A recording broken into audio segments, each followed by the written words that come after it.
ആധുനിക സൗന്ദര്യവർദ്ധക ചികിത്സകൾ പരിചയപ്പെടുത്തിയ ആൽഫ ഹീൽസ് എസ്തെറ്റിക് ക്ലിനിക് കൊല്ലം കരുനാഗപ്പള്ളിയിൽ പ്രവർത്തനം ആരംഭിച്ചു. പ്രശസ്ത സിനിമാ താരം ഹണി റോസ് ക്ലിനിക് ഉദ്ഘാടനം ചെയ്തു. ഉദ്ഘാടനത്തോടനുബന്ധിച്ച് നിരവധി ഓഫറുകൾ പ്രഖ്യാപിച്ചിട്ടുണ്ട് എന്ന് Alpha Heals managing director Jayakumar വ്യക്തമാക്കി. ആൽഫ ഹീൽസ് എസ്തെറ്റിക് ക്ലിനിക്കിന്റെ 10ാമത് ഷോറൂമാണ് കരുനാഗപ്പള്ളിയിൽ പ്രവർത്തനം ആരംഭിച്ചത്. ഇതോടൊപ്പം Alpha Hill dental clinic, Jawed bin Habib beauty salon എന്നിവയുടെ പ്രവർത്തനോദ്ഘാടനവും നടന്നു.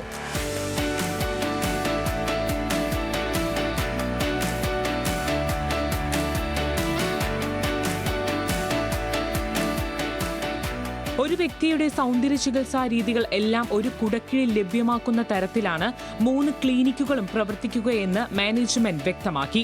ശാസ്ത്രീയവും സുസ്ഥിരവുമായ ചികിത്സാ രീതി ആൽഫ ഹീൽസ് ഉറപ്പാക്കുമെന്നും മാനേജിംഗ് ഡയറക്ടർ ജയകുമാർ വ്യക്തമാക്കി. Karunagappally MLA CR Mahesh മുഖ്യാതിഥിയായിരുന്നു. ഉദ്ഘാടനത്തോടനുബന്ധിച്ച് ആദ്യത്തെ 15 ദിവസത്തേക്ക് നിരവധി ഓഫറുകളും പ്രഖ്യാപിച്ചിട്ടുണ്ട്. ന്യൂസ് മലയാളം, കൊല്ലം.